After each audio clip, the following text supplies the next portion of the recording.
जब हम विवाह की बात करते हैं ना, तो first thing that comes into mind is sex. Everybody denotes it with that.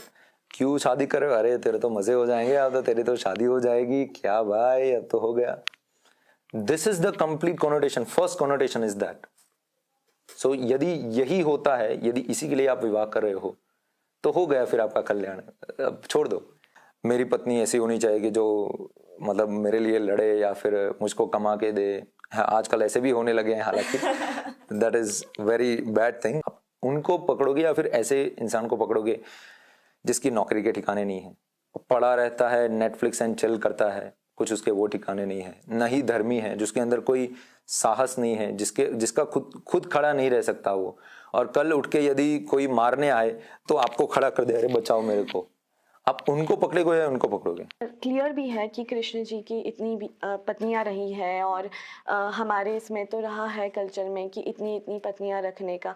तो फिर अब ये क्यों आ रहा है, अब ये शास्त्र अलग क्यों कह रहा है? और लोगों की ये बहुत सोशल मीडिया पे जेन्युइन, या समझ में नहीं आता ये जेन्युइन सवाल है या फिर कहीं ना कहीं उसको क्रिटिकल वे में देखने का अप्रोच है. भगवान कृष्ण ने अपनी बहन सुभद्रा मैया को अर्जुन की दूसरी तीसरी पत्नी के तौर पर दिया था. भगवान ने दिया था. ये स्वयं भगवान अपनी बहन को दे रहे हैं. यदि इस चीज में कुछ गलत होता तो वो क्यों देते? ये कुछ भी गलत नहीं है, कंप्लीटली सही है. आप जितने भी महाराजा को देख लो, छत्रपति शिवाजी महाराज कितनी पत्नी थी? जो देख रहे हैं गूगल कीजिएगा. हमें पता है पर बताएंगे नहीं. महाराणा प्रताप जी कितनी पत्नियां थी आप देखिए. भगवान कृष्ण है, उनका तो सबको पता है, 16,108. फिर आप वासुदेव, उनके पिता, उनकी भी, वो तो क्षत्रिय भी नहीं थे ना, फिर भी उनकी भी 2 पत्नियां थी. आप ऋषि मुनियों को देख लो. आप शुरुआत से शुरू करो ना, तो ऋषि मुनियों की भी 10-10, 12-12, 15-15, 20-20 पत्नियां थी. Because primary thing in marriage is not sex. कई लोग इस पर बहुत सवाल करते हैं, हालांकि ये कई बार क्लियर भी है कि कृष्ण जी की इतनी भी पत्नियां रही है, और हमारे इसमें तो रहा है कल्चर में कि इतनी इतनी पत्नियां रखने का. तो फिर अब ये क्यों आ रहा है, अब ये शास्त्र अलग क्यों कह रहा है? और लोगों की ये बहुत सोशल मीडिया पे जेन्युइन, या समझ में नहीं आता ये जेन्युइन सवाल है या फिर कहीं ना कहीं उसको क्रिटिकल वे में देखने का अप्रोच है. आई वुड से कुछ भी बदला नहीं है. फर्स्ट थिंग, कोई शास्त्र कभी नहीं बदलते. जो इटर्नल ज्ञान है वो कभी नहीं बदलता. हाँ, पर्टिकुलर समय, time, place, circumstances and audience, इनके लिए ज्ञान खुद अलग अलग होता है, वो बदलता नहीं है. मतलब कि जैसे कि हमारे यहाँ युग धर्म होते हैं, तो जो हमारे यहाँ सतयुग में जो धर्म था लोगों को आत्म साक्षात्कार के लिए, वो अलग था. जैसे कि वो था मेडिटेशन. हजारों साल तक आप मेडिटेट करते हो पर्टिकुलर स्टार्स पर, पर्टिकुलर हृदय में भगवान को देखकर. बहुत सारी अलग अलग रीतें थी. हठ योग है, ये सारी चीजें सतयुग के लिए है मेजरली. फिर त्रेता युग के अंदर बदल जाते हैं. फिर आते हैं यज्ञ. बड़े बड़े यज्ञ करने होते हैं, मतलब लैविश यज्ञ. ऐसा नहीं कि ये इतना सा कुंड हो गया, माइल्स बिग, इतना बड़ा कुंड हुआ करता था. मतलब 10 माइल, 12 माइल, योजनों में बड़ा यज्ञ कुंड किया हुआ करता. रामायण में भी हम हाँ, उसके बारे में हम पढ़ते हैं. और उसके अंदर भी ऐसी ऐसी चीजें चाहिए होती थी कि जो अभी अवेलेबल ही नहीं है. जैसे कि सोने के 6 प्रकार अलग अलग, 5 या 6 प्रकार अलग अलग है. हरित सोना, जामुनी सोना, फिर हमारा जो पीला सोना है जो कि लोएस्ट कैटेगरी का है, जो अभी हमारे पास बचा है. ऊपर हायर कैटेगरी के 5 और सोने हैं. तो पर्टिकुलर सोना चाहिए होता है. कोई ऐसे कुंभ यानी कि जो मटका होता है, वो ऐसा मटका चाहिए होता है कि जो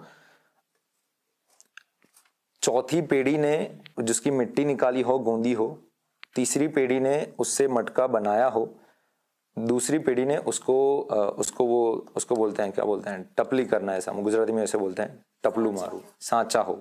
दूसरी पीढ़ी ने और पहली पीढ़ी ने उसको सेक कर बनाया हो.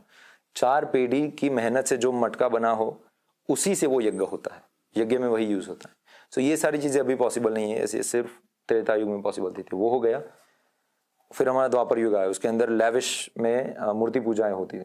उसकी अलग अलग जो विग्रह पूजा होती है मंदिर में, जो कि अभी इतना पॉसिबल नहीं है. हालांकि अभी हम संध्या में है, तो अभी थोड़ा थोड़ा तो हो रहा है, पर उस लेवल का फिर भी पॉसिबल नहीं है. और कलयुग में है हरि नाम, ओनली हरि नाम, there is no other way. भगवान के नाम का जप.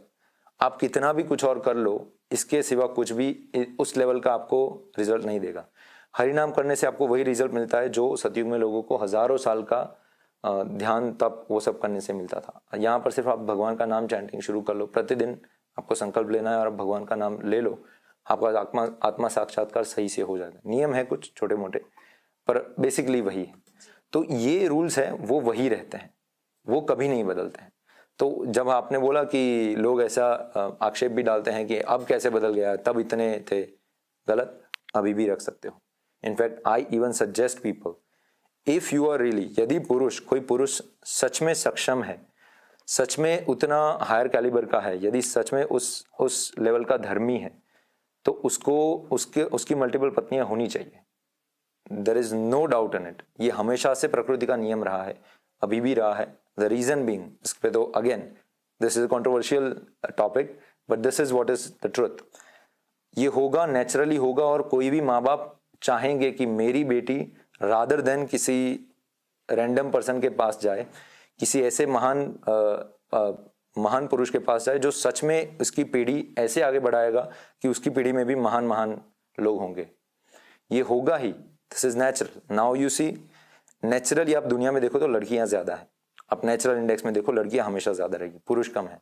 तो पहली बात तो वहीं आ जाती है कि लड़कियों को एक पुरुष के सामने लड़कियां ज्यादा है तो इक्वल तो नहीं कर सकते 1-1। सेकंड थिंग, पुरुषों में भी सक्षम पुरुष एक्सट्रीमली लो है, क्योंकि स्त्रियों को तो, स्त्री पुरुष का क्या है, आप स्त्री को उससे लोअर को कभी नहीं दे सकते। स्त्री का क्या है, उनको कितनी चीजें चाहिए होती है, रक्षण चाहिए होता है, पोषण चाहिए होता है, ये मेन 2 चीजें हैं।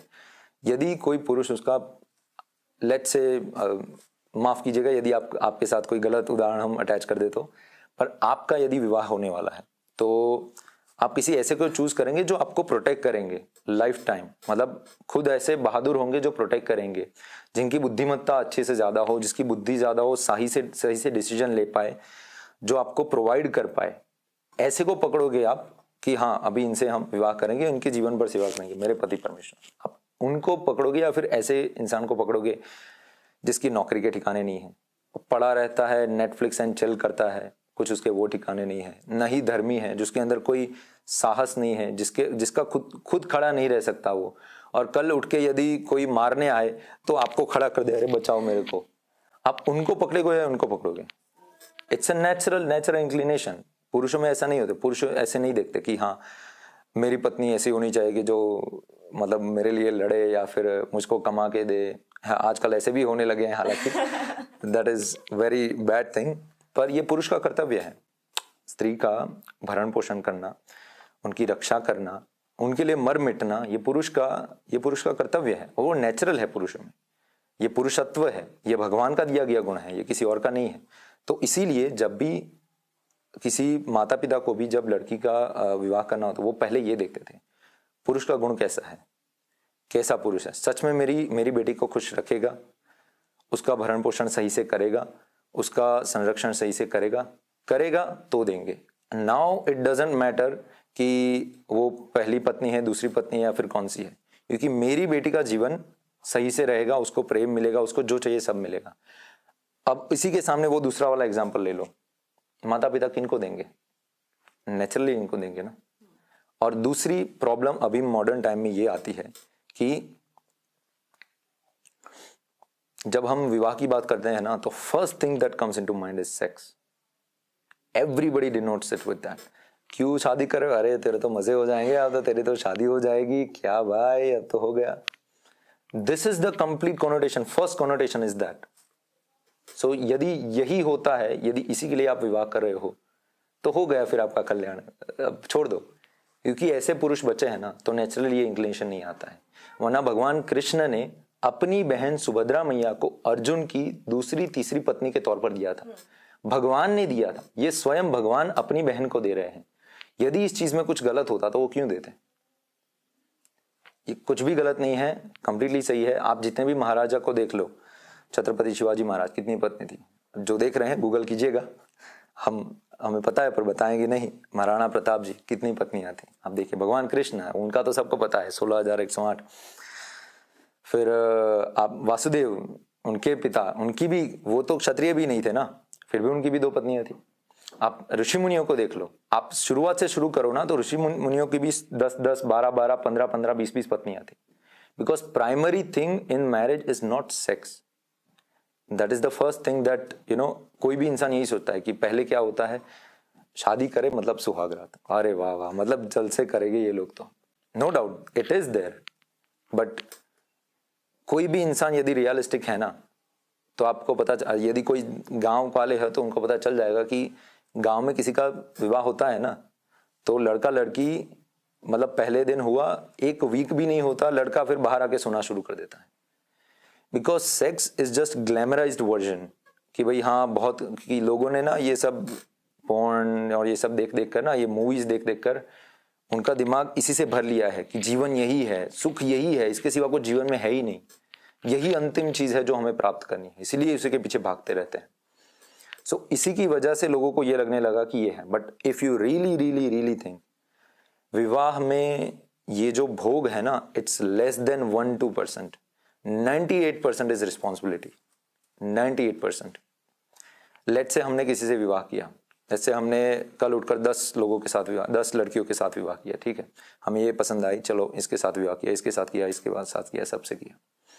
How much can I really enjoy, how much can I really enjoy if you do anybody, दुनिया से कितनी सुंदर स्त्री ले लो, कोई भी सुंदर स्त्री के साथ आपका इंटरेस्ट, ये जो सेक्सुअल इंटरेस्ट, जो फैंटेसीज लोग बनाकर बैठे हैं ना, it will go down in matter of like weeks, not even weeks, sometimes even days, it will go down by default। आप देखते हो बड़ी बड़ी जो सुंदर सुंदर लोग हैं उनके बीच भी झगड़े होते हैं, जो पत्नियां पति पत्नी के बीच में झगड़े होते हैं, सब इतना होता रहता है, डिवोर्स भी होते हैं, सब होते हैं। क्यों हो रहे हैं? यदि इतनी सुंदर है, यदि इतना भी आपको सच में इतना आपको जो भोग चाहिए वो मिल रहा है, तो फिर क्यों हो रहा है ये सब? नहीं होगा। So this is natural, although it is controversial. लोगों को समझने की आवश्यकता है कि ये कैसे, ये एक्चुअली कैसे काम करें, और सच में यदि आपको भविष्य अच्छा बनाना है ना, तो आपको करना ही होगा, ये चीज लानी ही होगी। ऑल्दो गवर्नमेंट ही इसको पुश बैक करेगी क्योंकि ऐसे नहीं होता, ये है वो है, बट सत्य ये है, पुरुष के जीन्स आगे बढ़ते हैं ना, पुरुष और स्त्री के genes. So why do you want कि कोई वीक पुरुष और कोई अच्छी स्त्री मिलकर वीक जनरेशन बनाए? व्हाई नॉट मेक बेस्ट पुरुष बेस्ट स्त्री बनाओ, स्ट्रॉन्गर जनरेशन बनाओ। If you really really want कि आपके भारत में वीर पुत्र पैदा हो, वीर जो हमारे महान महान स्त्रियां और पुरुष पैदा हो, so you must make sure कि जो ज्यादा केपेबल, ज्यादा सक्षम और ज्यादा सही पुरुष हैं, उनके साथ इन स्त्रियों का विवाह हो। फिर 1 हो, 2 हो, 10 हो या 100 हो, डजंट मैटर, बट उन्हीं के साथ हो, तभी स्ट्रॉन्गर जनरेशन आगे जाएगी। और एल्स व्हाट विल हैपन, वही लोग, जो लोग जिनके साथ विवाह हो रहे हैं, शादियां टूटेगी, फिर शादियां टूटेगी, लड़का और लड़कियों के सामने मुंह मारेगा, लड़की और लड़कों के साथ मुंह मारेगी। और अभी हमारी ही सरकार अभी क्या कर रही है, अभी हाई कोर्ट का या फिर सुप्रीम कोर्ट का बीच में ये जजमेंट आया था कि लड़कियां मतलब लग्न संबंध के बाहर भी लिव इन रिलेशनशिप में रह सकती है, and there is open marriage, आप कर सकते हो, there is no problem. Now if you are allowing open marriage which is nearly same to the, it's not really same, but वही हुआ ना। अब ओपन मैरिज में किसके साथ हो, ये इन दोनों का विवाह हुआ है, इन दोनों का विवाह हुआ है, ये ओपन मैरिज में इनके साथ है, ये कहीं और मारे, या फिर कोई प्रताड़ित है, कोई अच्छी लड़की है, लेट्स से कोई संस्कारी लड़की है जिसका विवाह हो गया गलत लड़के से, तो वो लड़की जो संस्कारी है वो तो कभी नहीं मानेगी कि मैं कहीं और जाऊं, पर उसका क्या होगा, वो क्या बोलेगी कि मैं तो ऐसे रहूंगी, तो वो तो प्रताड़ना हो गई, वो पूरा जीवन उसका वो खत्म हो गया। व्हाट यू शुड डू इसकी स्त्री को सही पुरुष के साथ ले जाओ, और पुरुष कम है, नेचुरली कम है, इसीलिए पहले के राजा अपनी 10-10 पुत्रियों को एक ही राजा को दे देते थे। ये सक्षम है, ये मेरी बेटियों का वो करवाएगा। इसके बारे में हमने इसमें बॉस बुक में भी बताया है कि जो धर्म चैप्टर है, जिन लोगों को नहीं पता, धर्म चैप्टर में हमने आश्रम धर्म के बारे में बात किया है। उसके अंदर हमने बताया है कि जो गृहस्थ धर्म है, गृहस्थ धर्म का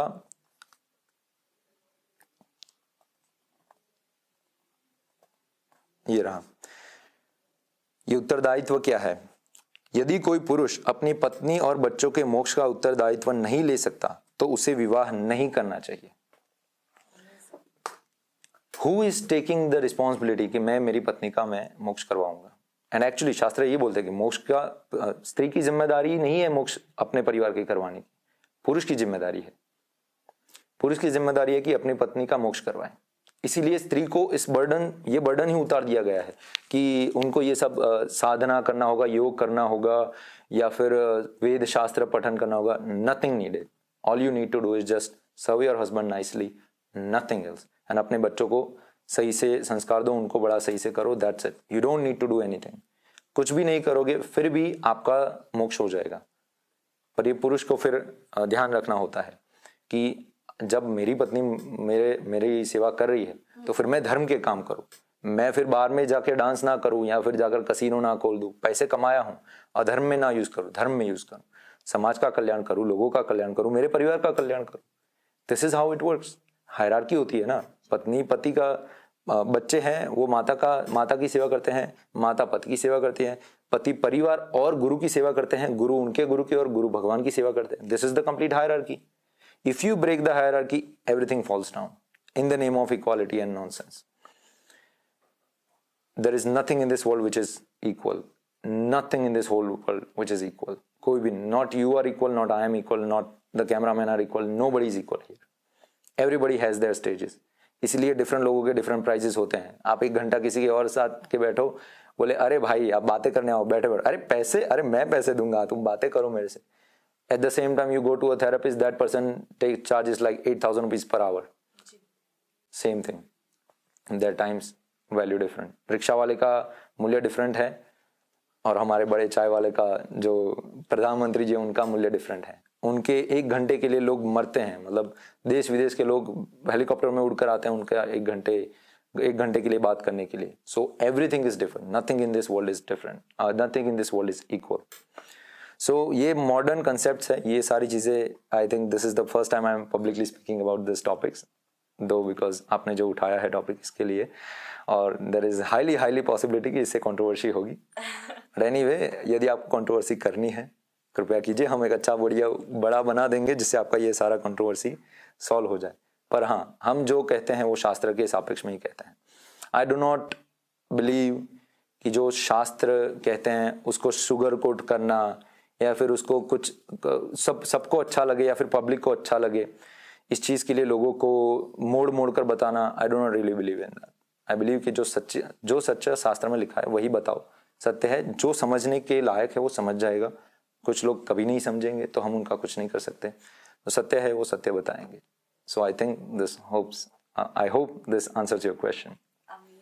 एक नया पर्सपेक्टिव दिया है आपने चीज़ों को सोचने के लिए। शायद मैंने भी इस चीज़ पर, अब तक जो मेरा माइंडसेट था वो इसी तरीके से था कि ये सही नहीं, शायद राम जी ने सही करा, या ना, not to compare gods, but शायद आज एक नया पर्सपेक्टिव, बीइंग अ पॉडकास्टर जहाँ पर मैं लोगों से बात करती रहती हूँ, पढ़ती रहती हूँ, बट ये नया पर्सपेक्टिव आपने दिया तो ऑडियंस में तो न जाने कितने लोगों को ये पता चला होगा।